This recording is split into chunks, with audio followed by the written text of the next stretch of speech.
any changes to the agenda? I have nothing. Okay. Hearing none, let's move on to, and I don't have the agenda in front of me, so I'm winging it here. So if I mess up, just let me know. Approval of the minutes, or actually public comment. Public comment, right. Anyone out there from the public? There is no public in attendance currently. Actually, the mayor and Ruth just joined as well, so they should be coming over. But yeah, there's no public here. Okay. And hi, Christine. And Ruth is our liaison from the equity, Correct. whatever. Yep, Commission on Inclusion and Belonging. I can see a shadow of you, Ruth. Yeah, sorry. I don't do overhead lights and I have migraine, so. Oh, okay, no problem. Yeah. We know you're there. All right, so I think the next thing is probably approval of the minutes of last meeting. That's correct.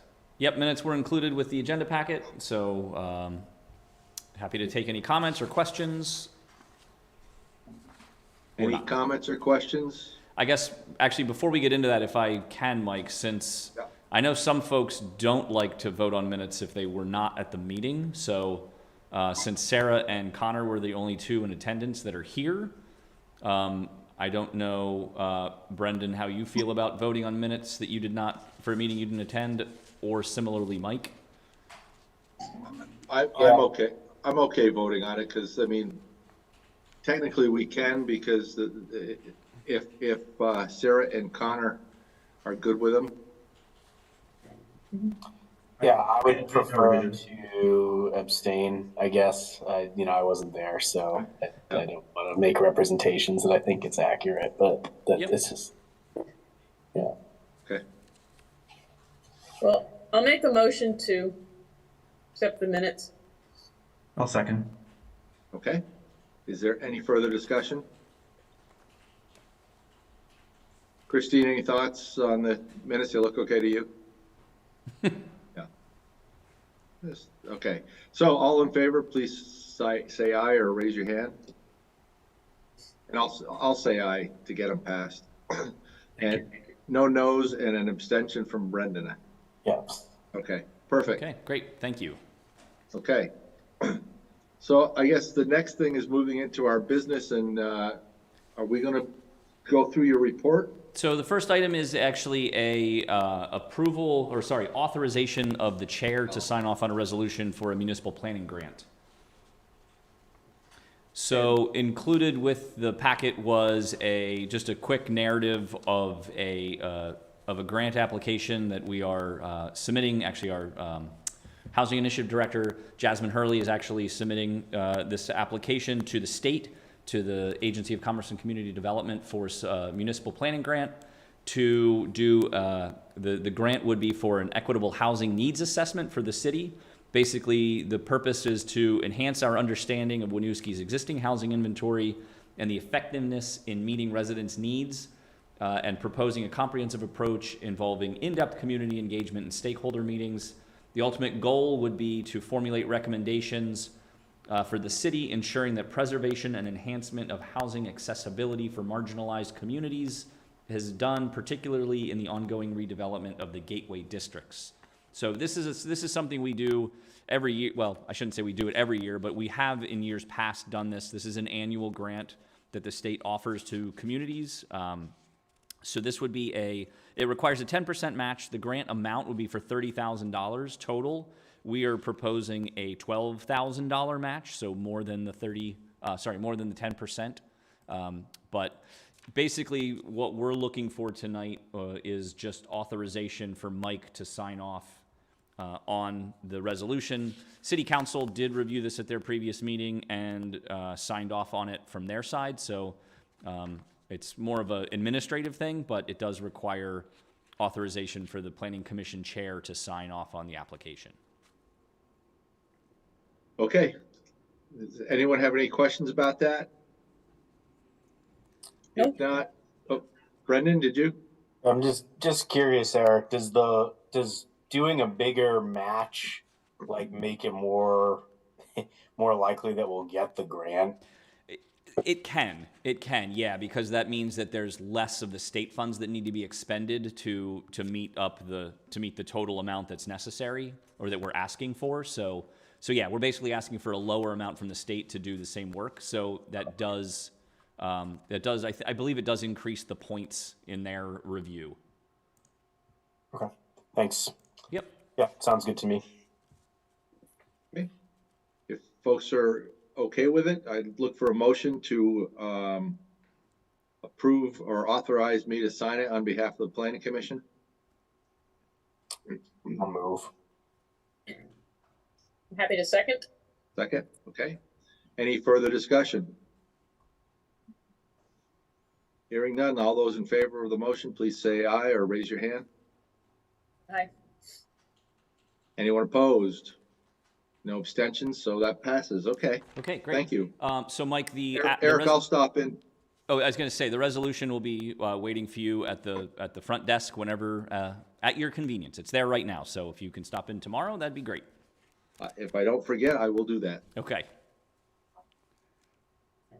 So are we moving on to the report of the changes that the council? Yes. Yeah. So the next item is basically reapproving the statutory report on the suite of amendments that you've already forwarded on to City Council. Because there were several changes that were made by council, the way that statute is.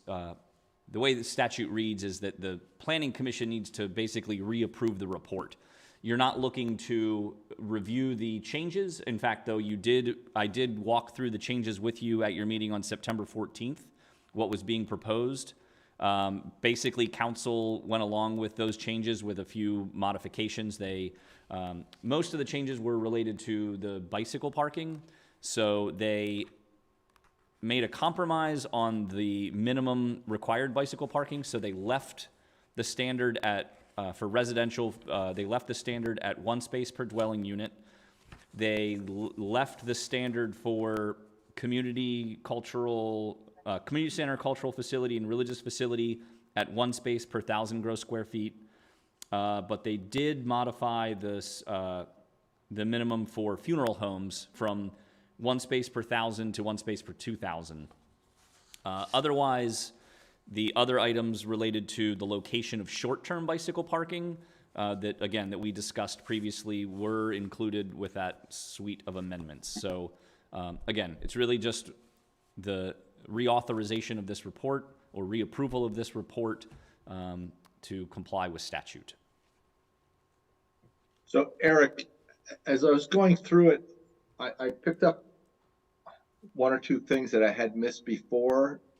And I think there's just clarification. Let me just run those by if I could. Sure.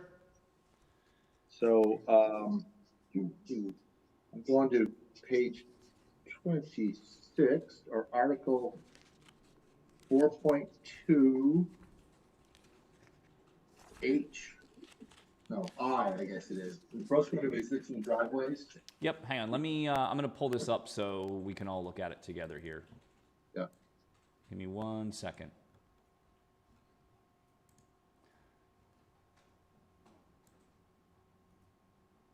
You said page 26, Mike?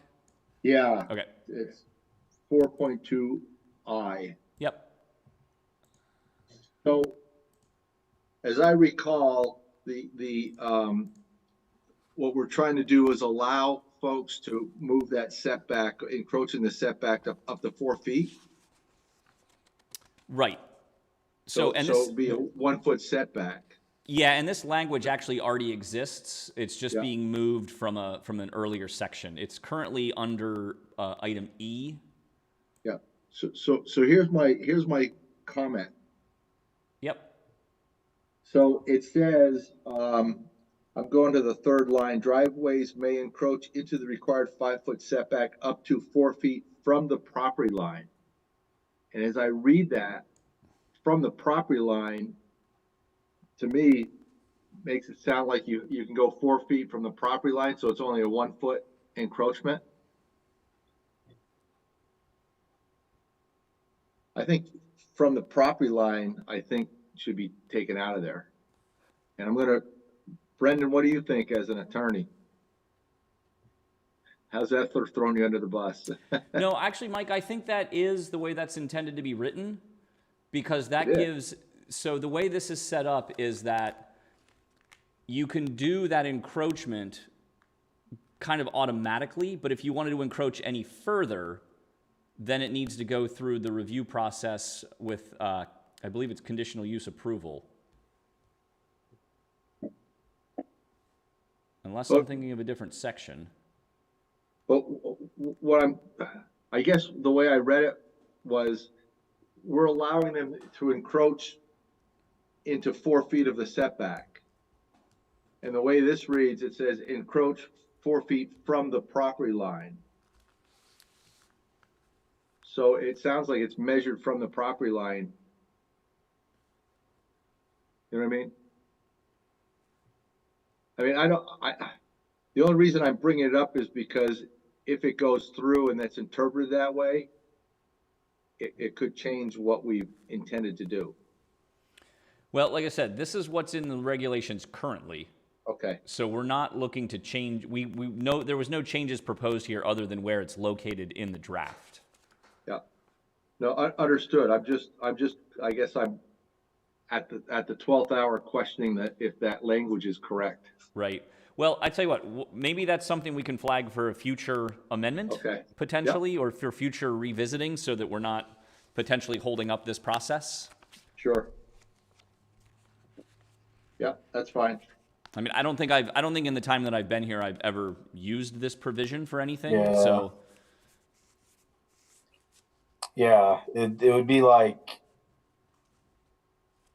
to create a driveway. So I read this as like applying if you're trying to like alter a driveway of an existing non-conforming lot to add more parking space. Is that right, Eric? basically, yeah, to allow for 2 side-by-side Yeah, spaces. it's very specific. So it probably, I doubt it comes up very much. Right. The only other thing that I saw today going through is in definitions. And again, I think it's not calling for a major change, but just clarification, probably on my part. Party wall Yep. on page 97. Yep. So a party wall is an internal shared wall that separates one dwelling unit from another. I mean, a party wall can be a shared wall between 2 buildings. You know, like downtown, all those buildings along the west side of Main Street I see what you're saying. have party walls. So I don't know if just taking out one, the word dwelling. Right, maybe it doesn't need to be changed. I don't know. I think so. I believe this definition is specifically in relation to the definition of 2-unit dwelling. Yeah, so this was included because of the definition of 2-unit dwelling. So let me go back up to that. To where we're using the term party wall in that definition. Yeah. So it's really intended to reference that it's a separation between dwellings. But we will be That's- revisiting the definitions again Okay. in the near future. So that is something we can clarify if we need to. Okay. Eric, is party wall used in any other definition other than 2-unit dwelling? I don't believe it is, no. Okay. Okay. Sorry about that, folks. That's what happens when I come back into a meeting. Well, every time you read these things over, though, you always find another little thing. You go, gee, how did we not think about that? I mean, I think it's just for the beast, so I wouldn't worry about it. I think a lot of these things sit buried and no one pays them any attention for long periods of time. It's just the nature of it. Yeah. Okay. Eric, so we just need to reapprove this. Anything else that you want to add? No, that's basically it. This is just for the reapproval per statute so that it can go back to council with basically saying that the Planning Commission has approved the updated report. Okay. Any other questions or comments? Probably if I read it all again, I might, but Yeah. Someone want to make a motion to approve the revised report? I'll make that motion. Connor, okay. Is there a second? Abby, any further discussion? I'm happy to second it. What's that? I'll second it. Oh, Unless you Abby want- did. Oh, Abby did. raised her hand. Yeah. I can't Sorry. see her. If there's no further discussion, all those in favor, please say aye or raise your hand. Abby, I can't hear you if you're talking.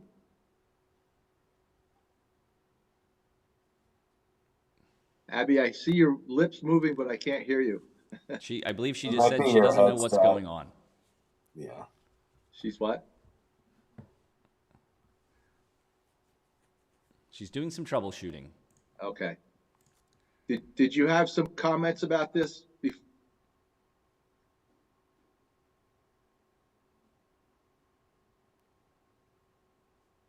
Still can't hear you, Abby. Well, she seconded it, so Yeah. she liked it well enough. So you're good. Okay. All right.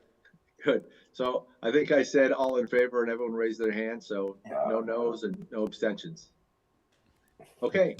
Thanks, Eric. All right, thank you all. So just as a point of reference, the City Council will be having a hearing on this November 6th. Okay. So, and I'll mention that again in a minute, or under updates. What's the next item on our agenda? Next move to it. is beginning our review of the land use regulations related to the Act 47 statute changes. Oh, boy. The fun stuff. Here we go. So, all right. So, as I've been talking for several meetings, there's statute changed with the past legislative session through Act 47. Basically, now there are some requirements that municipalities have, in particular related to dwelling units and allowable dwelling units, minimum density requirements, and parking requirements. So I included a memo in your agenda that kind of walked through what I thought were the pertinent sections of the updated statute that are going to apply to us. In particular, I believe it's the first 3 or 4 sections that are in here have the real meat of any changes for the most part, up through section 4, which is included on page 6. So everything, the other items, some of them are more will have more impact than others. Some are more just like things like there's a new definition that needs to be added. So it's not a critical update, for example. So I'm going to share my screen here to start walking through the memo a little bit first. Eric, can I have just a quick clarifying question? Absolutely. So we're just walking through like the updates that have to be made from like per statute, right? Like this is not necessarily anything that we need to edit or well, we can discuss, but it still needs to happen, right? So yes and no. So these are updates that need to happen, but how they happen, I think, is really what you all can weigh in on. So what I've drafted are some options for what I believe will meet the new statute. And how we actually incorporate those changes is really up to you all. So I think it's both. We're reacting or we're responding to the statutory changes, but how we actually incorporate that into the regulations is really up to you. And so some changes there's some thresholds that we'll need to stay within for those changes, but we can go further if we want to also. Hey, Eric? Yes, Mike.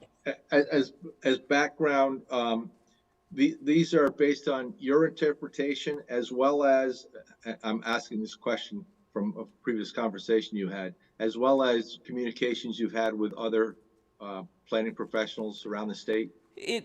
For the most part, yes, and also some discussions with the city's city attorney to get some interpretations. To that point, there's still, I would say there's not unanimous consensus among my colleagues on how to interpret some of the changes in Act 47. Some folks are taking a more conservative approach and some are taking a more liberal approach. So what I've proposed is what my interpretation is, and some of the other folks in our more urban communities around us, kind of what their approaches are as well and what their interpretations are as well, which I think we're kind of all in agreement on. So there's also guidance from the state, which I did share a link in my email to you all about this meeting, that provides some frequently asked questions and the state's responses to them. So, and even with the state, what the state is providing, there's still some folks that aren't fully in agreement with how the state is interpreting some of the changes as well. So I'm suspecting that with the next legislative session, I know there's going to be some new bills that talk about housing and kind of build off of this, but I'm suspecting that there will be some bills that provide greater clarity on some of these issues. So I think it may be that we may be revisiting these as well in the future, but this is what I'm giving you tonight is my interpretation of statute and how it's going to, how our regulations need to be updated accordingly. So then does the state go back to you or us and say, we don't like the way you interpreted that and you need to do it this way? How does that play out? Well, that's a good question. Not being an attorney, I don't know exactly what the mechanism is for the state to. So let me back up a step. I don't know that the state would come in and say that. They may say you've interpreted this incorrectly and you need to change it. And we could say, well, we disagree. And then somebody may submit an application that is reviewed against those regulations, and then they appeal that, and then it would be up to the courts to say, your regulations are incorrect. That's probably how that would happen. I doubt the state would come in and say, no, you have to change this or else we're going to sue you. I think it would be from an applicant saying, well, I don't agree with your interpretation, and they appeal a decision of basically the zoning administrator, myself, to say that you've interpreted this incorrectly and your regulations are wrong. And then that would go to the court to be appealed. Yeah, that to every single city and town in the state then? I mean, if they're going to look at Potentially. Yeah, okay. Potentially. Okay. And Eric, can you hear me? Yep. Okay, great. Because there's so much gray area currently and people have different ways of interpreting it, for the most part, are jurisdictions holding off until they get clarity to change their zoning regs, or are people tackling it now? Yeah, that's a great question. I think a lot of people are doing it now because these regulations are all in effect currently. They all took effect on July 1st of this year. So with the exception of the parking changes, those don't take effect until December 1st of 2024. So basically, regardless of whether or not we change these now or a year from now, if somebody submits an application that's consistent with statute, that's what needs to be followed. Mm-hmm. Okay, thanks. Yep.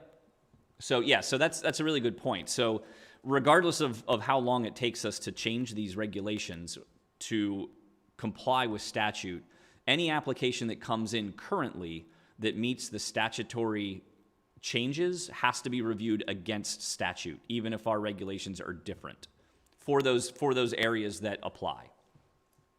So you're asking us, I guess, basically you've gone through this and you're sort of asking for feedback to see if we feel that what you're recommending jives with what we think the written statutory is. Is that basically what the exercise is? Not necessarily. I think it's more of, I'm giving you information based on what I think statute says, and asking, and with changes that are proposed, and asking you to comment on those changes.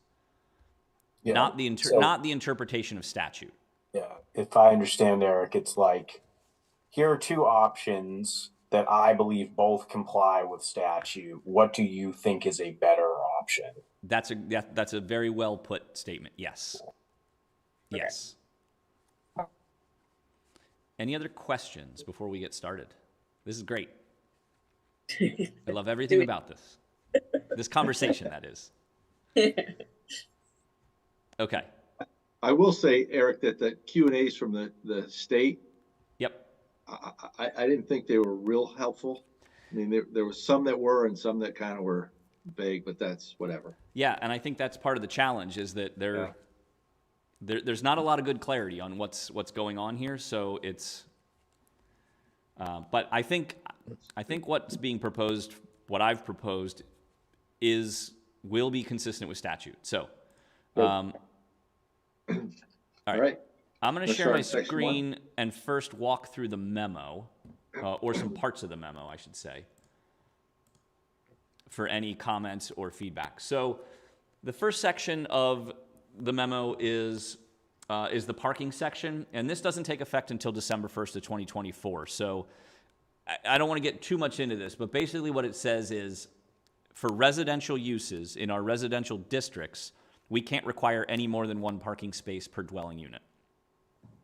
So right now, our regulations, what's going forward to council is staying consistent with what we have in the regulations now, which is for multi-unit, it's one space per unit for dwellings in our residential A, B, and C, it's 2 spaces per dwelling. For dwelling units in our gateway and commercial districts, it's 1 space per dwelling unit, plus 1 per every 4. So we're going to have to change those, but we've got some time before we're required to change those. So not a lot there. I had one small question. I had a couple. So in your red section, under section 1, and the red, it says residential SUs. I don't know what SUs are. I think it's supposed to be uses, right? Oh, yep. That's probably a typo on my part. I was Googling it. I'm like, what Eric, just for clarification, all right. So like the language in italics that we're looking at here, is that language that you wrote? Does it come from? Is it like quoting the statute, or are you like summarizing the statute? Like what are we looking at exactly? Sorry, that's a really good question, Brendan. So so what you're seeing here, this is directly out of the statute. So the red is the new language going into statute, with the exception of the typo. And what's in strikeout is what's coming out of statute. So this is what the law says now. And then my interpretation, or what I think are the impacts to our regulations, are included after it. Okay. So so the language that shows up in the italics sections are what Act 47 has included as well for changes to statute. Okay. And then. So I want to set that one aside for now. So section 2, again, this is the new language in statute that's in red. So basically the way that I'm interpreting this, and I think this is a section where there's not full consensus from all the planning practitioners, but basically what this is saying is anywhere that you allow residential development, a 2-unit dwelling, a duplex, has to be allowed in those same districts and treated the same way that you treat a single family dwelling, a single unit dwelling. So right now, in all of our residential districts where, so there's 2 pieces to this. That's the first part. Right now, we allow for 2-unit dwellings in our residential B and C, but not in our residential A. So we'll need to change that. The way that I'm interpreting this section is that if we allow for a single-unit dwelling, we have to allow for a 2-unit dwelling in that same location under the exact same standards. So we can't treat a single unit and a 2-unit any differently. So in other words, the minimum lot size for a single family is going to be the same for a duplex. So the density is double, basically. In essence, yeah. But if you think about it, if you have a single unit dwelling with an attached accessory dwelling, you in essence have a 2-unit dwelling as well. Yeah.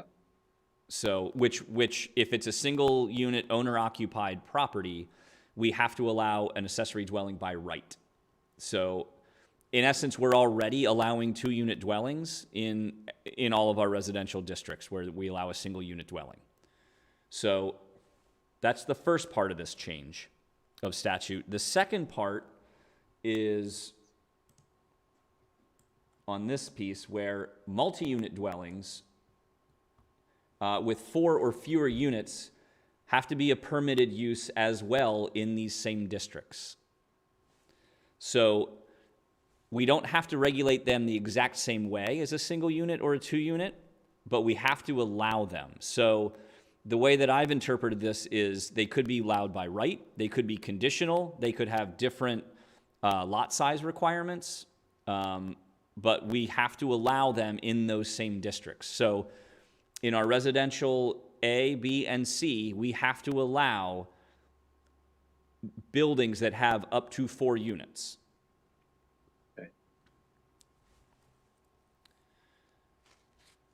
So the next change, and these are all, I'm only going to go through some of these because they relate to the draft that I've provided to you. So we're not going to go through everything, just a couple of them. So Eric, I know you and I had this conversation Yep. offline. In terms of this, just to reiterate what you said earlier. So if we allow 4 units, we can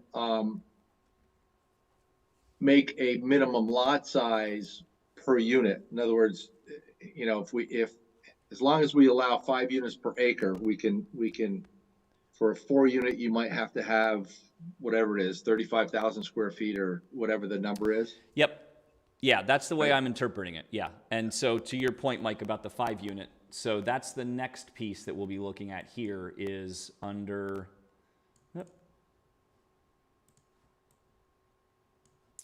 under item 12 in this section.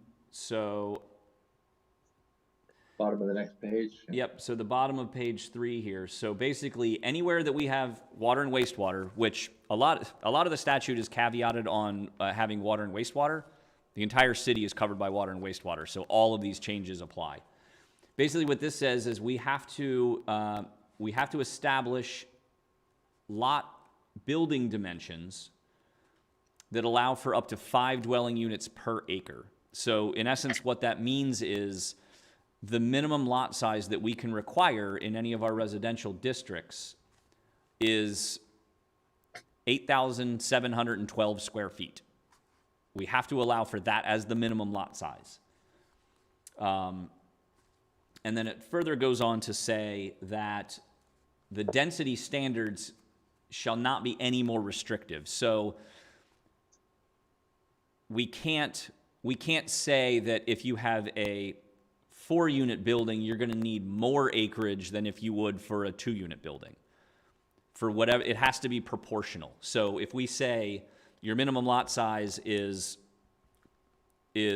this much, then you have to proportion it to a consistent minimum lot size for additional units. And I know that is a little confusing, but basically the 5 units per acre is 2/10 of an acre per unit is what it kind of comes out to be. It doesn't kind of come out to be, that's what it does come out to be at a 5 unit per acre density. What this is saying, the same density and lot standards, what it's saying is you can't require 3/10 of an acre for a 4-unit or for a 3-unit. Sorry. Let me pull up something different. I believe they One of the Q&As, I think. yeah, I was going to say, one of the Q&As explained this much better than I am doing right now. Let me...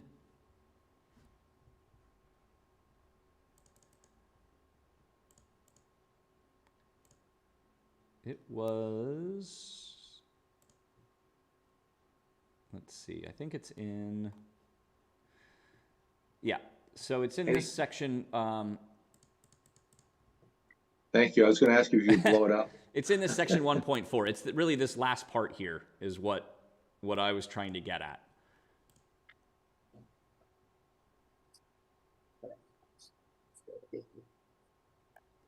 So it's basically saying we can't require 0.2 of an acre for a single unit and then say you need to have at least 0.3 of an acre for each 2 unit. Because that's or for each. Yeah. For each of the individual units. So we couldn't say for a single unit you need 0.2 of an acre, but for a duplex you need 0.6, so you need 0.3 for each unit on it. Yeah. So we have to say it has to be proportional. So we could say a single unit you can do a single unit and 2 unit you can do 0.2, and then for a 3 unit you could do 0.4. For a 4 unit you could do the full acreage. So Or sorry, you do for 4/10 5, you of do an the acre. full acre. Yeah. Okay. I mean, So it's a It little makes- confusing, but it's a little confusing from the statutory perspective. But I think the way I've drafted the changes, I think it hopefully will make some sense. So let me ask you this. If a single family lot, you have to allow 2 units, then can't we keep the minimum lot size for a single family at 10,000 square feet? Because in theory, you could put 2 units on it. And then when you get to 3 units, it would be, what, 0.6 of an acre or whatever, or just go by density, you know what I mean? Yes, I do know what you mean. That's a good question. I'll say maybe. We'd have to look at it more directly, I'd say. Okay. There's only one other thing, and it's nothing that we need to worry about tonight, I don't think. It will impact some of our other sections of our regulations, but it's this section here under 13. Basically what this is saying is that if a project is proposing an affordable housing development as is defined in statute, and I've included the definition here, then the project is entitled to a density bonus of at least 40% and potentially an additional story. The way that the definition of affordable housing development works out is that you're basically looking at a 25-unit building in order to meet that minimum to be eligible for that bonus, which pretty much wouldn't be permitted in any of our residential districts, even with these other statutory changes. So it's going to impact our commercial district, our gateway district, our downtown core. It'll impact some of those districts, but not our residential districts. So we will need to address it, but I don't think it's germane for the conversation for tonight's meeting. So. Eric, Yep. is that true if it's a PUD, then could it come into play in the residential districts? I don't believe, well, it would have to be a big planned unit development because you'd basically need to have 25 units in the development total. So Yeah, like the Barlow redevelopment, wasn't it like 75 units that they were trying to get on that? I think with that project, let me do some math quick. The Barlow, what are you talking about? The The St. St. Stephen's. Stephen's. Oh, they haven't even proposed anything, have they? No, I think the most they could have gotten was around 54 if the whole lot was cleared, including the senior center. So, but the configuration of the units, they would need to do at least 20% of the project as affordable housing in order to meet this standard. So in that case, saying that they would say if they did 54 units, at least 11 of them would need to be affordable for them to be eligible for that bonus. Which we'll want to kind of look back on our incentives because we did put affordable housing incentives and density bonuses and all that stuff for PUDs. So we'll just want to double check how these two interact. Yep, absolutely. Yes, that's exactly right. So yeah, some of these changes are going to definitely impact some of the incentives that we've been working on over the past several years. So there will be some impacts for sure. So any other questions before we look at the the actual regulations and what I'm proposing to change. Let me just clarify Go ahead, Mike, sorry. this 13. Yep. If someone like Champlain Housing or something proposed a 12-unit affordable project, that would they could get a 40% bonus? I mean, in a case like that, yeah, if the entire project was going to be affordable, Yeah. in a Okay. situation like that, yes. Okay. Yeah. Can you explain that? So Mike, you said 12 units? I thought the threshold was 20. I just picked a number out of my hat. Like, like if Champlain Housing put up an affordable housing project with however many units, whether it be 8 or 20, they would be entitled to this 40% bonus.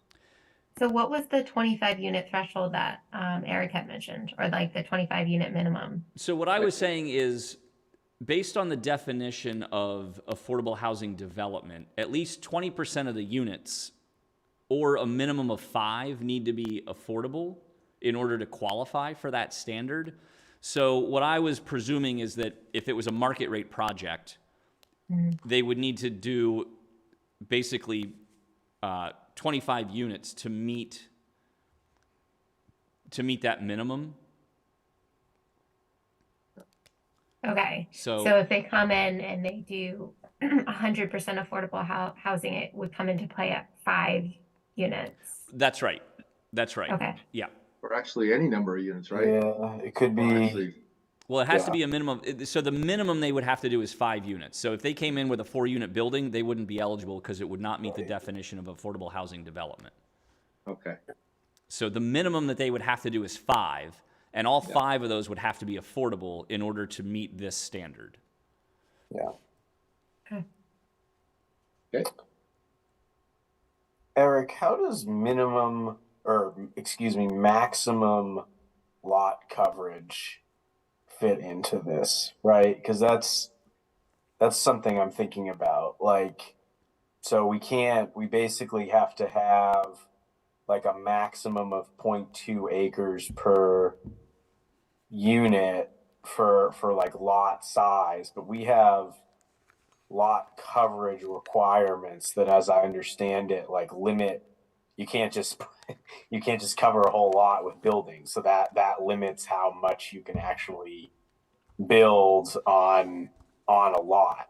Does the new statute like address that at all? So that's a really good question. I do not believe it does. So we can continue to maintain our maximum lot coverage, I think, as long as we're consistent and we're applying it the same across all of these different development types, so that we don't have one lot coverage standard for a single and 2 unit, and then a different lot coverage standard for a 3 or 4 unit building. I think as long as it's the same lot coverage across all of those, I think we're okay. So yeah, that's a good question. So that is an option that we have available, which we currently have in place. And similarly with our setbacks, we can, the setbacks and lot coverage combined kind of give you the buildable area on a property, and those, as long as we're applying them consistently. And are we not applying them consistently now? Is that part of this too? No, we are. We're applying them consistently now. As long as we continue to do that, we can continue to use those as mechanisms for land development. Okay, so that's good to know. So all that work that we've sort of done to say we want a certain amount of open space or a certain amount of space between other things, that's right. Protected. Yep. We can still keep all of that. That's the way I am interpreting the changes to statute. Okay. Okay, so we ready to start looking at things? I'll take that as a yes. Yep. Yes. All right. So I'm starting off in Article 2 because this is our land use table and our dimensional standards, which is really going to get into a lot of the changes that we need to make right away to address statute. So the first change that I'm proposing comes up under section 3, under item E. There's basically this new item E to basically say that we're only allowed to have one principal or primary structure on a lot. And the idea there is so that we don't have multiple, like we kind of already imply this, but we're not explicit in saying that you can't have more than one principal or primary structure. Now, the caveat would be that if you're doing a plan unit development, you can have multiple primary structures, which we basically do now. But basically, this would just clarify that on a standard building lot, you can have one primary structure.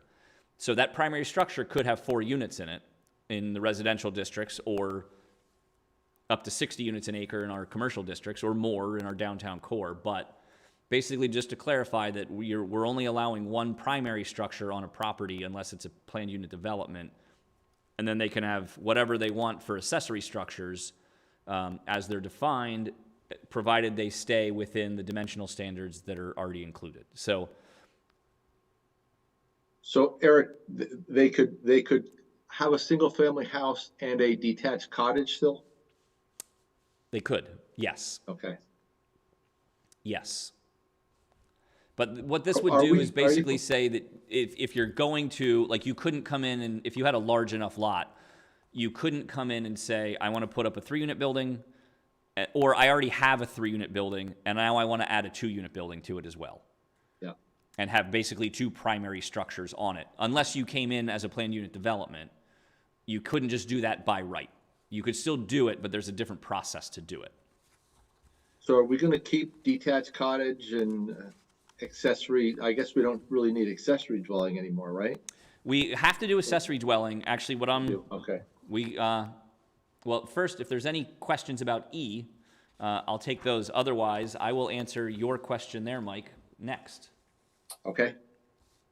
Just to comment, the language is intended to have. To me, that's like a statement of intent. It's not necessarily like like it's not binding. So if the intention is to only have one primary structure on each lot, I would say each lot in the city shall have, if that's what we're trying to do. Yep, that's a good point. That's what I'm intending to do, so. Yeah. Yeah. Okay, good comment. All right, so on the next page is our use table. And this is where some things are going to start. This is where I'm proposing some changes. Some of these changes that are showing up in red are more just because the footnotes are changing. So for example, under the use categories for the urban storefront, for the storefront and for the residential, the detached residential, it's just because the footnote has changed, so nothing's changing there. Similarly with accessory dwelling, the footnote is changing, so just the way that the track changes worked, it updated it to make it look like something else is going on. So the first change that I'm proposing here is for 2-unit dwelling, making it a use by right in the residential A district. Again, aligning with the way I'm interpreting statute, that single unit and 2-unit dwellings have to be treated the same. So that would basically take it from being as we had previously with note 9, an allowable use with a planned unit development with those incentives that we built in for affordability and multi-bedroom, basically just making it a use by right. Similarly, I'm proposing to remove 2 units from the general commercial district so that we wouldn't allow those there anymore, basically reserving the general commercial, the central business district, and the downtown core for the more intense development, the 5+ unit developments. So the next thing I'm proposing to do is eliminate detached cottage as a use. The reason I'm proposing this is right now we have the category of detached cottage for properties that are they're either not owner occupied, they're not single unit owner occupied, or they're already developed with, like, for example, a 2-unit building. The way our regulations are written now is that a detached cottage is basically, it's an accessory dwelling unit for all intents and purposes, except for the property is not a single unit owner occupied property, or there's more than one unit already on the property.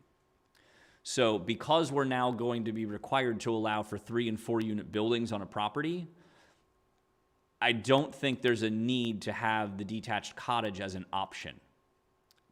Presumably, where we're seeing the detached cottages developed now, those properties can support additional units as given by their adding a detached cottage, but now they'd be able to just add them onto the existing structure.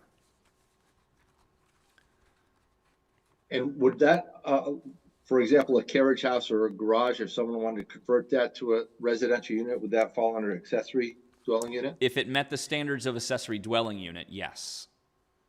Which is, it needs to be a single unit dwelling and it needs to be owner occupied, the property. It would be a use by right in those instances.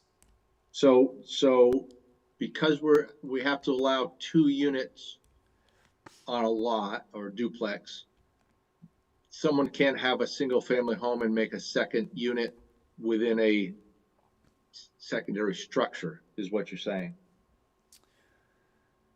You know what I'm saying? If there was a carriage house or a garage, unless maybe they stick a 2x4 to connect it to the main building. Yeah, I think they would have to connect it. Or they could just add on to the primary structure. Yeah. I'm wondering if that eliminates, you know, the potential for some of these properties. Couldn't they just do it as an ADU? Yeah. Well, if it's an owner-occupied single-unit dwelling. And that's something we Yeah. can look at as well. We can relax the ADU standards under Yes. Section 5.1 that we have now. But right now, statute requires that if you have a single-unit owner-occupied dwelling, you're allowed to have one accessory dwelling, either attached or detached, as a use by right. Right. So we can revisit that standard to say it doesn't have to be an owner-occupied property, or you can have an accessory dwelling with other circumstances. Didn't the only thing we gained from the detached cottage was allowed somebody who was renting out the primary unit to rent out the back unit as well? So the detached cottage came into play when either the owner didn't live on the property or there was more than one unit already on the property. So if it was, for example, on Union Street, one was just finished, right across from the schoolhouse condos there, or whatever they're called, the old schoolhouse. There was a detached cottage was constructed just recently, finished construction just recently. The reason they went the detached cottage route is because the primary structure was already a 2-unit building, and the owners didn't live there. So their only option for adding additional units was a detached cottage.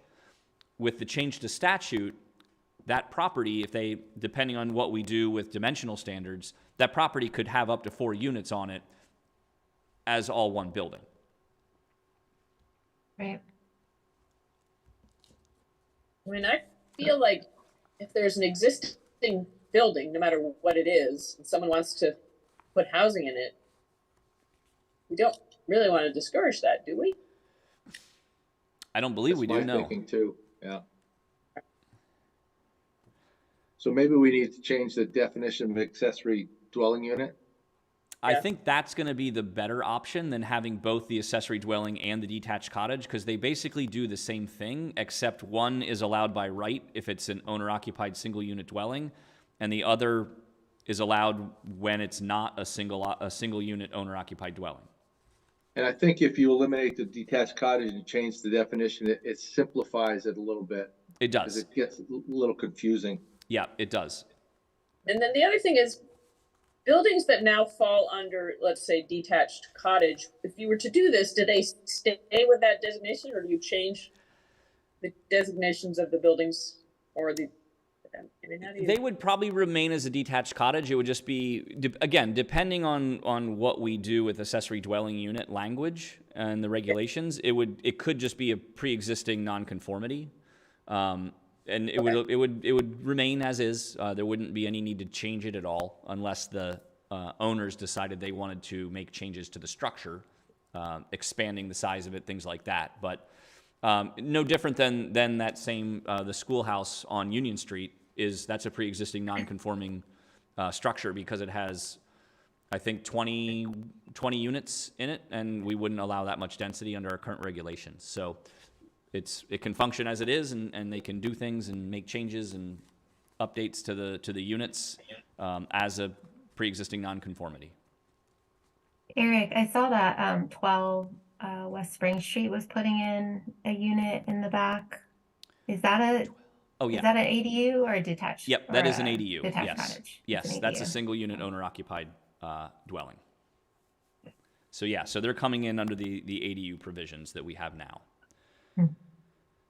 So yeah, so what I'm proposing here is to eliminate detached cottage as a use.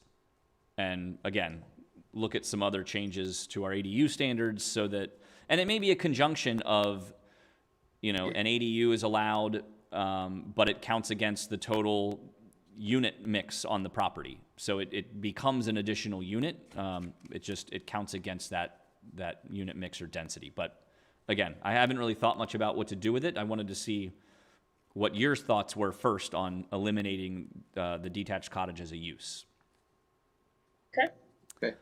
So the next, Eric, yeah. before you, it's just a dumb question, because the table, there's that vertical line, it looks like a cross out. I'm assuming that's just a formatting thing. That's just there to show that there's changes being proposed on those columns or on those rows. So, so the next change here would be multi-unit dwelling. So right now it's listed at 3 or more units. So this is now going to basically kind of be a new land use category of multi-unit dwelling at 3 to 4 units. There's a plus sign there that's crossed out as well. So it happens that the strikeout and the plus sign line up. So this would say multi-unit dwelling 3 to 4 units. So we would not allow these in our central business, our general commercial, or our downtown core because we'd want more density there. But we would allow them in our residential A, B, and C. So right now I have them listed as a permitted use. I believe we can do those as conditional use. I believe statute does allow us that option if you want to go that route. So this is going to come into a question of, one, do we want to do it as permitted conditional, or do we want to have a different lot size standard for those units? Which is going to be in the next section, in section 2.5 for the dimensional standards. So I don't know if we want to get into that conversation when we talk about dimensional standards and just understand, with the understanding that this is a new use category that we're adding because we need to for statute. But happy to talk about that now too if you want to talk about permitted versus conditional for the 3 and 4 unit buildings in those residential districts. I think since we're getting rid of a conditional use, that was sort of like, and that this is a new type of permitted or permittable use, that having conditional use would just give a little bit more of a review process to it. Yeah, and we can also split those into 2 different categories. We could do a 3 unit as a use and a 4 unit as a separate use if we wanted to have slightly different standards for the 2, but we can just as easily combine them as well. Mm-hmm. Mm-hmm. I like the conditional, put it as a conditional use. And one of the things I've been exploring, and I don't know what this ultimately looks like, and is a bigger conversation, as to kind of go back to what Abby mentioned earlier about our incentives and revisiting those. One of the incentives that I've been looking into is to see if we can have a different process of approval. So for example, we could have 3 and 4 unit as a conditional use as a standard, but if somebody was proposing a 3 to 4 unit building that they would be willing to deed restrict for owner occupancy requirements, and for sale, fee simple, basically, or some sort of condo type project, that maybe we make those an administrative approval. So or if they come in as, 3+ unit or 3+ bedroom units in a 3 or 4 unit building, then that becomes a permitted rather than a conditional. So those are the types of incentives I'm starting to think about now, and how we can kind of adjust what we were doing before with saying we'll do a multi-unit building as a planned unit development if you do 3+ bedroom and affordable. Maybe now we're doing the permitting process takes on that role. So we could list them as both permitted / conditional, and then it could be if you're doing 3+ bedroom affordable, it's a permitted use and it'll just be an administrative approval. If these are going to be whatever you want them to, then it's a conditional use and it goes through that process. So would you do that as a footnote under the table? that's what I would do. Yeah, I would do it as a P / CU, like we do for example for group homes, and then have a footnote that talks about that. Okay. Yeah. So, I mean, and I can put that in for our next review just so you can see what that looks like. This is maybe a little off the mark, but again, I always like to kind of bring up this issue of, are we doing anything that's going to encourage purchasing of properties, units or apartments versus just rental? You mean when units are being built, are we doing anything to encourage them to be for sale rather than rental units? Yeah. Yeah. Well, again, that's something I've been looking into to see if there's a way that we can do that. If that's something we can legally do, for one, and if it's like what that would actually look like. The big challenge with that is the administration of it. And so, for example, if a project came in that it was a 4-unit building, and we had an incentive that said, if you offer those units for sale, we'll do it as an administrative approval, and as they're deed restricted that way, then what's to say that somebody doesn't come in behind that and change the deed to say, well, now it's going to be, I'm taking that out. And then what's the mechanism for the city to enforce that, or to, to stay on top of that? Or is it something where we say, for the initial sale or for the initial occupancy, it has to be offered for sale, and then what happens after that is up to whoever buys it, and then just kind of hope that people an opportunity to start to do some investments in properties. Right. Those properties. I think you could make that incentive to make them for sale, but beyond that, if someone buys it and rents it, there's nothing you can do unless the condo documents limit the number of rental. Right. And that happens because sometimes banks won't loan on condos if a certain percentage are rental units. Well, and then there's also nothing that would stop the association from changing the bylaws of the condo to remove that or to allow it. So I think it really comes down to a factor of how important is something like that to the city for ongoing enforcement, and what that ultimately looks like. So, but it's a good question, Sarah, and something that I've been thinking about as well, to try to encourage more home ownership. Yeah, because it diversifies where the wealth sits in the city as well. Yeah. Yep. So anyway, so that is an addition, is the multi-unit 3 to 4 units, and these new changes. The next item here is a new category altogether, is multi-unit with 5 or more units, and that's something that now would be permitted in the central business district, general commercial district, and downtown core. They're already permitted in the gateway and storefront, or the gateway district, so no changes there. But basically adding in those as permitted uses, because they were basically, with the exception of the general commercial district, they were already permitted. The multi-unit dwellings were already permitted in those districts. So this is really just shifting that and then allowing multi-unit dwellings in the general commercial district as well as a use by right. Hey, Eric, when I'm looking at like the C2 general commercial district on our zoning map, Yep. it looks like it is basically Cassavant,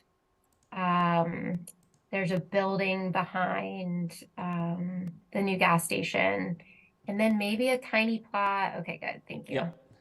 And then maybe a tiny plot on Main. Yep. Yeah, so there's only 3 properties right now that are in this district. There's the property here by the school, which is it's a laundromat right now. It's behind the vacant lot that used to be the old Simon's gas station, I think, up on Upper Main. So there's that property. There's the Hillside Industrial Park off of East Allen Street, and then Cassavant. So, I mean, this is a situation as well where this is a zoning district that really doesn't have any property in it. So it may be that this is a district we look at eliminating altogether anyway, but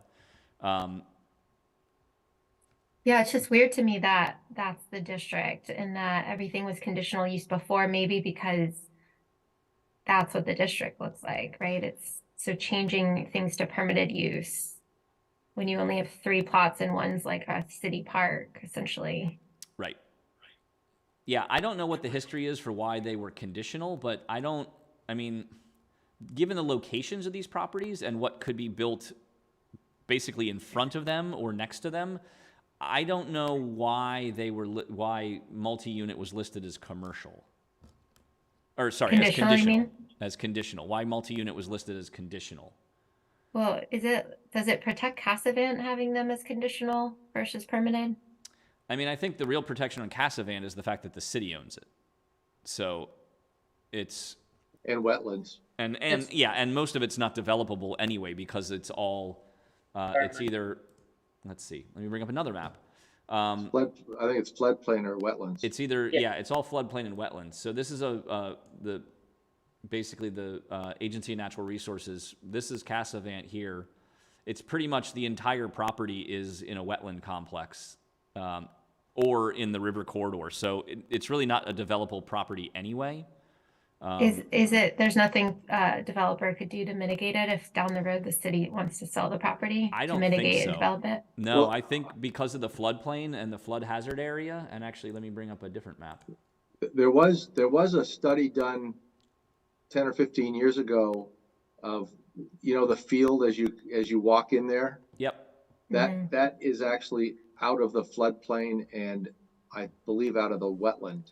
I don't know if it is anymore, Mike. I think they've updated, I think they've done a more recent study. So for example, this map here is showing that that's all in the 100-year floodplain.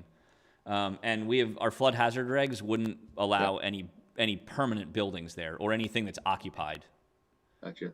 So, and then what about along the railroad on the north side of the natural area? Yeah, is that buildable?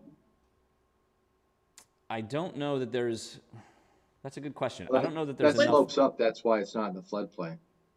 I don't know that there's enough there other than it being... There's a steep slope up. So that's probably, what it is. The floodplain is probably at the base of the... Yeah. You know what I mean? Yeah, this is all a pretty heavy slope along this edge. Yeah. So it probably wouldn't be developable under our steep slope requirements. And I don't understand, I know I've brought it up over the years, but why we wouldn't just like protect that with a better zoning district? Like why are we leaving that in a commercial zoning district? Yeah, that's a great question. I think that's we have talked about that on several occasions and something that we talked about with our master plan update. I think, and we've got several properties like that. So for example, Memorial Park is industrial and the backside of Gilbrook is industrial as well. I think, and Mike, correct me if I'm wrong, but I think some of the reason for leaving those not as a natural area or park area was in case there was the need for the city to sell them off at some future time. There would be development potential and they'd have more value, but I don't know the history. And I know Memorial Park and basically all of Cassavant is for the most part undevelopable based on the flood hazard. So I don't know about Memorial Park because I think Memorial Park's all pretty much a floodplain. Gilbrook, certainly that was the thought is it's at the end of Hercules Drive. So there's access to it and it was zoned industrial. So we left it like that just in case. Cassavant, the thought was, well, there might be I think at the time, 6 acres that is potentially developable. So leave it like that. But if it's if it's determined it's all floodplain and can't be developed, well, that maybe changes what can happen down at Cassavant. Yeah. Yeah, I guess to me, just looking at this map, I'd rather get rid of that district, right, than have like a special, I don't know, like a special district just for these basically 2 properties if Cassavant is truly undevelopable. Right. And just absorb them into whatever they're adjacent Well, to. It also, the question now pops up on was it Hillside East? Yep. That parcel? Yep. It fronts on East Allen Street, so why isn't it part of the gateway? Well, so it doesn't really. It's the driveway does, but there's the 2 gas stations are directly in front of it. So I'm guessing that's why it's not in the gateway. Similarly with the property up in front of the school it's kind of landlocked in behind other properties. Yeah. Go that way. So it doesn't really have any access onto Main Street. So it's a good question, but they're kind of 2 outlier properties that don't really have the same characteristics of the properties around them that are in the gateway. So we would need to look at what to do with them. And it could be that we put them in the gateway and they just, they've got some special provisions. So for example, the one up by the school, if we made that part of the gateway based on the standards that we have in that district, those 2 properties would have to be combined in order to develop the back piece. Yeah. So, That's true for there's one just south of that looks kind of like that. Is that, those have to be combined these to develop? 3 here? No, sorry, 2 more south. Because those are on a street, those wouldn't have to be combined? Right, yeah, they're on the side street. Well, so is the one off Norman Street. It's on Norman Street. Yeah. Technically, Norman Street is, well, it's only that little bit that's showing up in gray is what is public, and it's one way. So the development potential on that property is very challenging without access to Main Street. I gotcha. So anyway. Technically you get in, but you can't get out. That's what you're saying. Pretty much. Well, so way across. It's complicated. I'll say that. We could spend the rest of the meeting talking about that property. All right, let's move on. Anyway, so that's why I've included multi-unit in the commercial as a use by right. Sorry, the C2 as a use by right. But it does beg the question of whether or not we should even have that as a zoning district. So, the only other change here is, that's just a footnote change, just changing the name of this district from restaurant cafe to restaurant neighborhood to be more consistent with, for example, our retail sales. The reason I'm proposing that is because we actually, I think it's under the definition of retail sales neighborhood commercial that we actually use as an example a cafe. So it just seemed confusing to have cafe as a use under the retail sales, but then also be a separate use under the restaurant cafe. So that's more of just a semantical cleanup, in my opinion. Fine, Art. So then, no changes proposed on this sheet other than some of the footnotes. So we would need to strike footnotes 1 and 2 because they deal with density of the residential districts and what's allowed. Basically, the number of units we can have per lot, which we have to shift away from now. And then the other definitions, just kind of the only other change is adding a unit per acre maximum for the C2 district. So our unit per acre maximum in the central business district, the C1, is currently at 60 units per acre.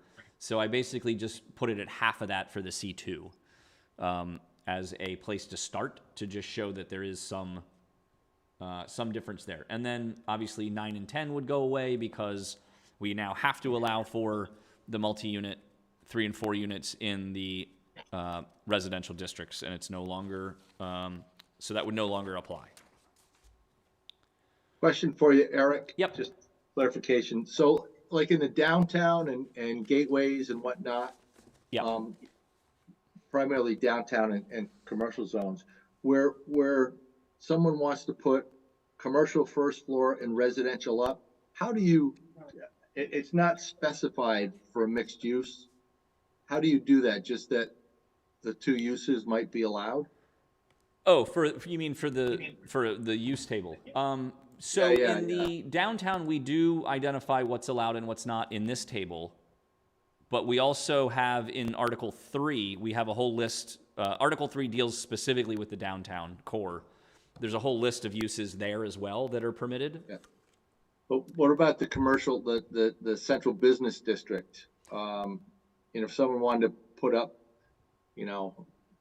like on the corner of West Canal and Main Street, where Grazers is. Yep. Restaurant downstairs, apartments up. Yeah, if That's the uses not identified as a specific use, but is it just based on they're both allowed in the zone? Yes. Okay. Yeah, because we allow for that type of a restaurant use or retail use and the residential use, yes, those would both be allowed. Okay. So you don't think it's important to have that mixed use category? And that's fine if you don't. Yeah, I don't think so. I mean, we could maybe add a footnote that says include like that mixed use is permitted in these districts as well, but because we allow all of the various uses, I think it's fine. implied that you can do them all in the same footprint. Okay. Okay, so I'm going to note the time. It's 7:46. So the next section here, and this is actually the next big discussion point, I think, which I think it's good to get into, because, so this is our dimensional table. So what I'm proposing is to basically strike the existing table altogether and do a new table. And this is where we can make some changes as well, but this is where I figured we'd start. So I've got our uses here on the left side, or sorry, our zoning districts on the left side. And then for the residential, I've got it broken down in single and 2 unit for under the lot size requirement, single and 2 unit, and then a separate category for the multi-unit of 3 and 4, and then a separate one for the multi-unit of 5+, and then for the non-residential. So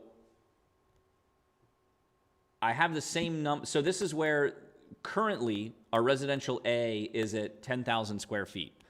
So this is where I'm proposing a reduction to 8,500 square feet to meet that 5 unit per acre threshold.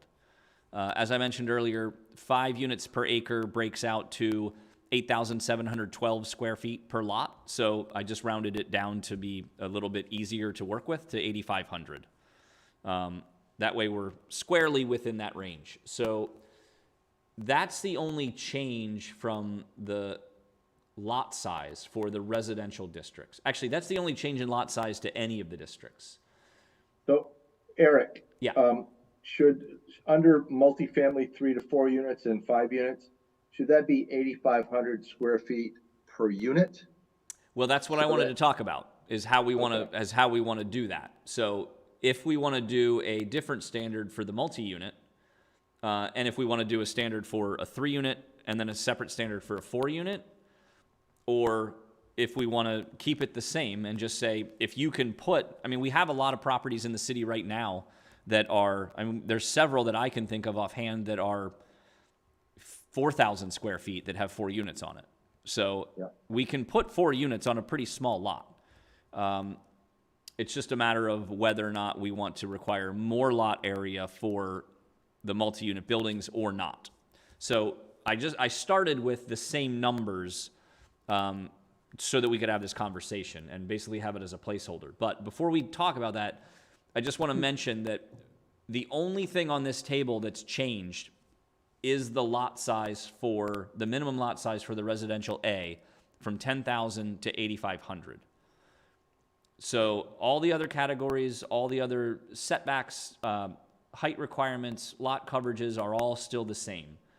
But so that's where we can have the discussion about what we want to put in for a minimum lot size in the 3 and 4 unit buildings, or for the 3 and 4 unit dwellings in those residential districts. So I'll start and say, I would like to see, if we're grouping 3 and 4 units together, I'd like to see 8,500 square feet per unit. So that we keep the density at 5 units an acre. Yep. So Mike, if I'm understanding correctly, so for for a single and 2, it'd be 8,500. If you did a 3 unit, it would be 8,500 for the next unit, so 17,000 total for a 3 unit. I would say 27,500, whatever that 3 times 8,500. I mean, isn't that massive? How many, Eric, how many lots do we have that are like, by my calculation, what Mike is proposing, if it was a 4 unit building, we'd be talking about 34,000 feet, right? So what I'm talking though is it comes down to density. And do we want the residential density to have potentially 20 units an acre? So, Brendan, I can answer your question fairly quickly. The number, so looking at if we took the 8,500 and just doubled it to 17,000, that's just shy of 4/10 of an acre. So it's 0.39 acres. In the city, we have, where's my notes? In the city, we have 96 lots that are 0.3 or larger. And of those, as you can see here on the map, let me zoom in a little bit. That includes some properties like, for example, St. Francis, Richards Park, this industrial lot, this lot by the industrial park that is owned by the city that's, I believe, reserved as part of the stormwater for the industrial park. It's owned by the city of the industrial park. I think the city owns it. There's this lot up along Pine Grove Terrace that is part of an agreement with the quarry that's to be vacant, and it's adjacent property across the street. So of those 96 lots, there's some that already have things going on with them, but there's only 96 total lots, which represents about 5% of the properties in the city, the total lots in the city. There's about 1,775 lots in the city, 1,775 building lots in the city. So 96 of them would be equal to or greater than that 17,000 square foot threshold. Is it basically everything that we see highlighted here? Everything that you see highlighted is 0.39 acres or more. And just how many square feet are in an acre? 43,560. Okay, so a tenth of an acre is about 4,400 square feet, a little bit less. A little less, right? yeah. 4,356 is a tenth of an acre. And under the statute, we could, if I'm understanding right, we could require up to 2/10 of an acre per unit. Is That's that right? Yep. We could require up to 8,712 square feet per. Yeah. Yeah. Per unit. Per unit. Yes.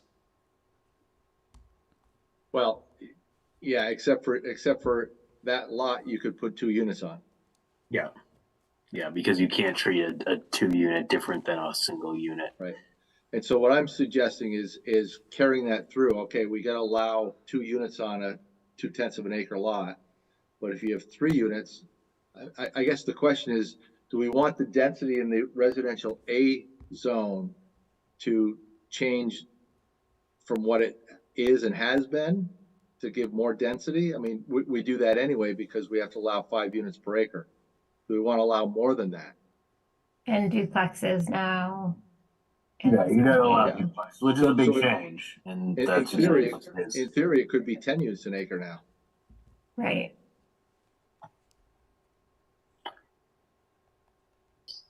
Well, except Eric, we can put a maximum of 4 units per lot, right? As long as we can do that. So we can do a maximum of 4 units per Oh. building. Right, per building. Per building, yeah. And we can also, keep in mind, we can still limit lot coverage and setbacks and things of that nature so that, you know, you might have a 12,000 square foot lot, but you only have enough room to put for your parking, for your setbacks, for your building. You may only be able to do a 2-unit building on it. Right. So there are going to be other factors here that are going to limit what can actually be done on these lots. I personally like talking in terms of density, but that's me. Well, yeah, and as long as we remain at the 5 units per acre, then that's we can pretty much do anything within that threshold or within that range. Yep. We can do more as well, but we can't do less. Right. I think it makes sense what you suggested, Mike. Mm-hmm. Yep. And then Eric, I did see maybe a typo on the depth, the minimum lot depth for RC. Went from 60 to 50.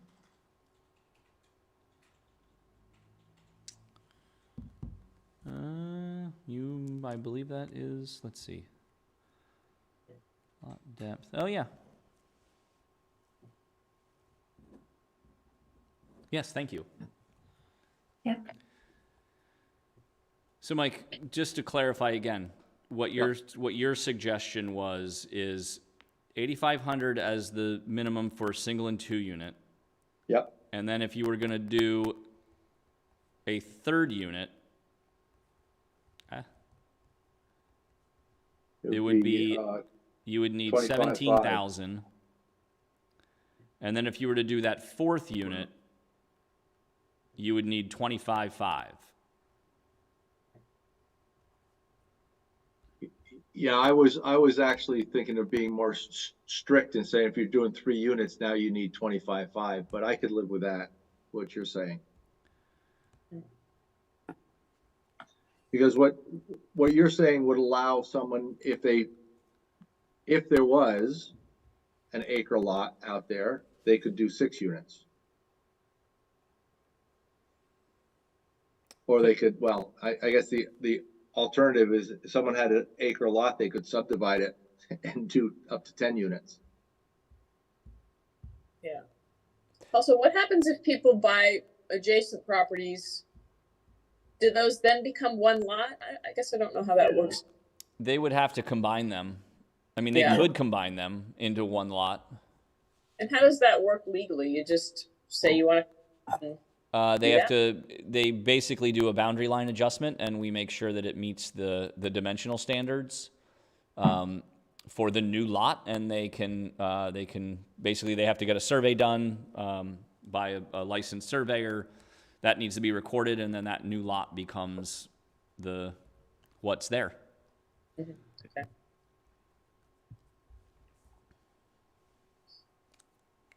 Time check, it's 8 o'clock for what it's worth.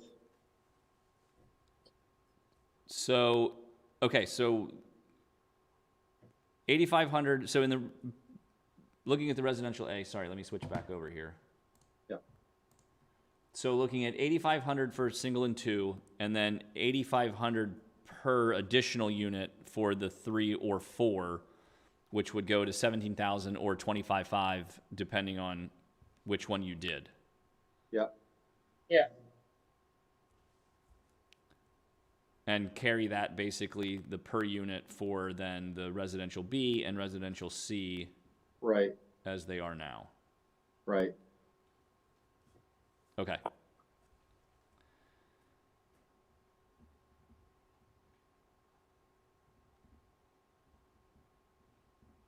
Okay.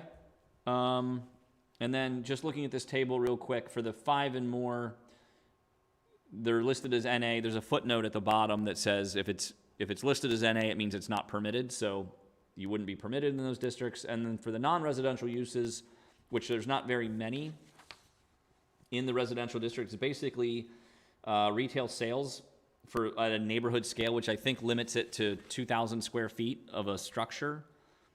And then the restaurant, cafe, and some civic uses like daycares, educational facilities are conditional uses.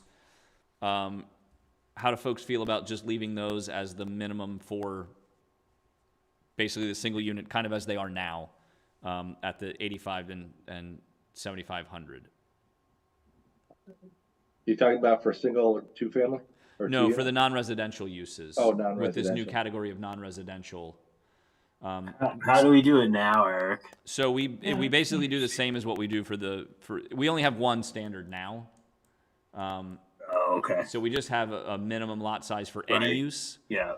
So Yeah. now that we're breaking it out between a single unit and a multi-unit, I thought it might be appropriate to add a non-residential category as well, just to clarify that is included. I could also loop that in under the single or 2 unit. It could be just single or 2 unit and non-residential is that same standard.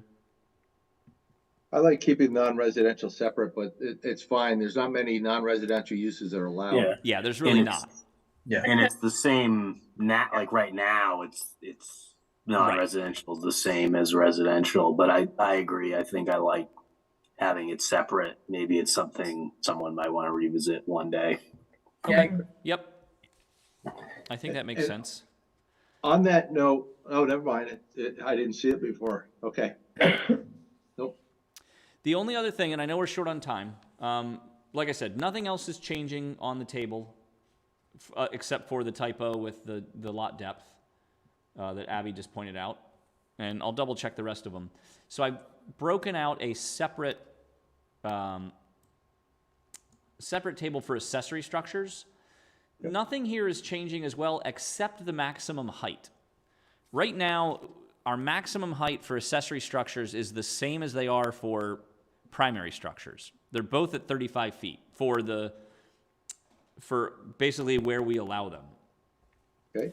And so I've always struggled with that a bit because I think that's too much for an accessory structure. So what I've done is now limited it to 75% of the primary structure, but not less than 10 feet. And basically for measuring of height, we measure from the average grade of the ground to the, I think to the average of the peak. So it's not to the very tip of the peak, it's part way up. Half the way up. So is 2.5 stories or how do you judge that one, Eric? the 35 feet, Yeah. it's 35 feet. But That however many stories they want to 3 put in. stories. They could do one 35-foot tall story or 4 35, as long as they stay within the 35 feet. I mean, they're going to be limited by building code as well and habitable space. So generally that would be like 3.5 stories. Yeah. And I mean, right now I'm in my bedroom. I think the bedroom's a regular height, and I don't know, it's maybe 10 or 12 feet. Like, it's about that. Yeah. Typically, first floor is like 12 to 15. I know when we went to Gateway, that's kind of the standard. And then other floors are 10 to 12. So it's basically 3-story. Yeah. right. And the 75% would get it down to about 24 feet. So Yeah, so it would become a stories. truly accessory Yeah, structure. it's not that tall, really. Yeah. that looks good. The only other thing, one more thing here. In the central business district and general commercial, currently we don't list a standard for accessory structures. Let me just double check, make sure I'm looking at this right. Yeah, we don't list a height for those two. So I don't know if that means that we don't want to allow accessory structures in those districts. And if so, then we need to change the use table. but they don't currently have a height listed for them. It's listed as NA in the use table currently. So interesting. again, I don't know if that's an area where we want to remove accessory structures from those districts, or if we want to add a height in there as well, or a height limit, a maximum height to put an accessory structure in there. I'm not sure why there would be an accessory structure in one of those districts, quite frankly. What? Yeah, I mean, But You there never know. might be. You never know, right? Yeah, there might be. I mean, we could also say that you can't have one in those districts, and it's just those are more for commercial, or those are more intense commercial districts, and we want to keep them that way. So we don't Right. want to be taking up land with a garage, for example. But I mean, that's up to the property owner, right? So maybe Well, we, to an if we extent. leave it, yeah, if we leave it in there, maybe we just put, 20 or 24 feet, the same as ends up for, the residential. Well, yeah, I mean, we definitely can do that. That's just something that has always kind of troubled me a bit. And similarly in the industrial, it doesn't list anything in our current table for the industrial use. It doesn't list anything for height, for setbacks, for anything related to accessory structures. So how about if accessory structures were conditional uses in those zones? And then we put a height limit, and so they have to go to the DRB. we could. Eric, am I wrong? Is just the idea of an accessory structure in a non-residential zone feels really weird to me. I mean, are accessory structures like ever not residential? I mean, the only time that I can think of that where there might be is if it's like in a commercial area where you've got like a shed where you're keeping some like a lawnmower and things like that to care for the property. And in those cases, we allow for one accessory structure that's no more than 100 square feet per property as an exempt use. So, yeah, I mean, I typically don't see them there, but I guess to Mike's point, we could just as easily say they're not permitted in those districts, in our more intense commercial districts. Or allow them as conditional uses. Or as conditional uses, sure. Yeah. Keep thinking of a caretaker's cottage. Well, and I guess Right, that's the but that question. would be in like a residential. I would picture that being in a residential area. Yeah. Used to be one in the industrial park. Yeah. I don't know. See any reason not allow it, really? If someone wants to do that. Yeah, I mean, if we make it conditional use, it has to go through the DRB, and then we limit it to, 500 square feet and 10 feet or 50, whatever, a one story or something. Or, I mean, we could even make those permitted uses with the limitations so that it doesn't require them to go through the DRB, but there's a square footage limitation just so that it's not, so that those commercial areas, which we have limited space, we have limited land in those as it is, are really going to try to be maximized for some sort of non-residential use, more so than somebody putting a tool shed on. So, okay. Well, that, I believe, the only other changes for this section were just a couple of minor corrections to section references. So that's pretty much the bulk of this section. So I will thank you for the comments, first of all. I will take this information and make some changes and updates, and then this is actually really what I needed to start looking at the rest of our regulations to see what other changes we need to make. So I guess the only other question that I have, and I want to be mindful of time, is do we think it's still necessary to have 3 residential districts?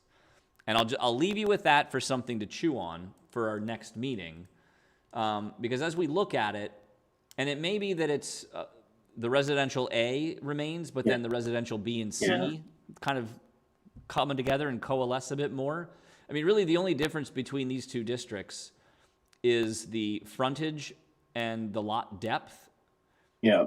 but it's still the same lot square, it's still the same size of a lot. Right. So I think having the lot depth I think if we didn't have a square footage and only lot depth and lot width, that would be one thing. But with the square footage requirement, it kind of keeps them all the same. Yep. So that may be something else we want to think about, is if it's even necessary. And the uses are the same in both of them. Yeah. It's just a matter of whether or not we need 3 residential districts that are all basically pretty much going to be doing the same thing now. Yeah. We did him and haw over this like a lot back Yeah. a couple of years ago. And because the new legislation only affects the residential A lot size, B and C would still remain intact as they were before. So I just want to bring up that we did have a very lengthy discussion on this in the past, and none of the new legislation actually affects changing either of those. So we can talk about it next time. But Yeah, no, absolutely. Absolutely agree. It's just something that I've been thinking about as well, is that do we need to have 2 districts that are doing the same thing, or could we somehow coalesce them to one district with, you know, with that does the same thing too. So anyway, Right. Thank you very Okay. much for that conversation. I think that's something just for you all to think about for the next time. All right. I think next on the agenda is city update, right? Yes, city updates. Christine, you still there? Yeah, I am. Okay. Sorry. Trying to think of what has happened since our last meeting. A lot has happened since I was last here. That's true. Our last city council meeting, we approved a bid award for Main Street. And the low bid actually came in just under the 23 million bond vote that voters approved, which is exciting, given that was like 5 years ago and escalating costs since then. So will that start next year, hopefully? That is the plan. Yep. Good. And our housing commission is starting to look at draft ordinance for short-term rental regulation. We also have made some forward momentum with the O'Brien Community Center project in partnership with Champlain Housing Trust. The goal is to transfer ownership and management to them. And they also are looking to do some significant renovations, which would include expansion of the library space and the public accessed event hall, kitchen, community room, etc. And most notably, the health center and dental clinic down there would have expansion as well. I think that's it since the last meeting. Christine, on Main Street, do you know when we're talking about the exit 16 work, they're going to tie in Tigan Street lights? Do you know if that's still? To my knowledge, that's still the plan. Okay.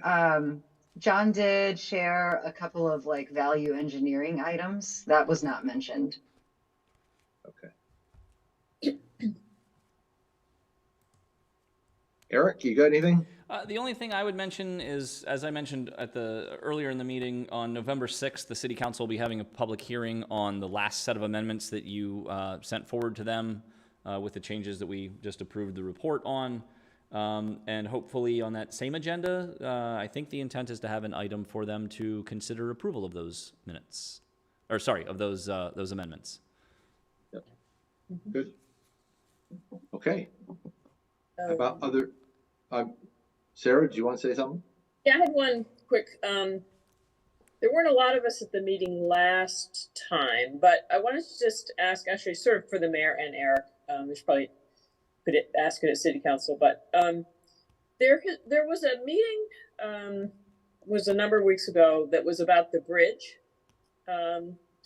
And Eric, we also talked about, it just you mentioned it briefly about the design for the bridge was already completed, was already finished.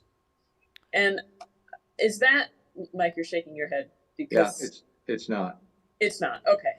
I was just confused because we were giving input about the bridge, but So I think I'm on the whatever they call it, planning advisory committee. I think they know how they're going to do it, but last meeting I was at, they're going to take input on design. Okay, so they're still testing. Yeah, I think they generally have a basis for what the design is going to look like, but it's not finalized. Yeah. Okay. So they know generally what the cross section is going to look like for what space they have available, lane widths, number of lanes, pedestrian access, things like that. But I don't think the final design has been done. Okay. But I guess the biggest concern, the meeting that we participated in, talked about the sidewalks and the pedestrian bicycle walkways. And I didn't know if that was already set in gold or if that's potentially can be changed, because there was a lot of concern about that. I think the configuration is pretty well set, if I'm not mistaken, but the design, what it's going to look like, final, aesthetically. Okay, so that is, yeah, I guess I'm asking the wrong question then. So the walkway, you know what, Mike, we could talk about this another time. We don't, maybe this is a planning commission conversation, I don't know. But I had a email exchange with a consultant because of some other input we got. Mm-hmm. I can't remember her name right now, but she said that they had received a bunch of input at that meeting and they were going to see what tweaking they could do. Okay. But if you want more details, I can connect you with her. Is it Jennifer or something? Yeah. Yeah, we don't, again, it's just coming from this point of view where we use that bridge to walk across a lot. And looking at the design of the bridge didn't look like a big improvement to what that experience is going to be. So I didn't know if that was still. Well, remember, they're also changing the intersection of Barrett Street too. So you're not going to have that slip lane anymore. Yeah. Okay. Anyway, I can find out. Okay. That stuff. Okay. Eric, I don't know if you shared that picture when I was in, was I in London? I think I was glad in you London. said that again. I did not, and I pulled it up specifically so I could share it, and I'm glad you brought that up, Mike, because I was about to not. Oh, okay, there you go. I think that was in London. I can't remember if it was London or Paris, but you can see they're rebuilding a building, but keeping the facade up. The facade. Yeah. Yeah. Yeah. So when I shared it with Eric, he said, "Yeah, see, it can be done." Can be done. Yeah, sometimes I know what I'm talking about. Yep. Yeah, that's great, Mike. Yeah, so I thought it was pretty interesting. Yep. Great. Yeah. Yeah. Eric, I have a question. I saw the Armory is maybe getting redeveloped. So it's for sale.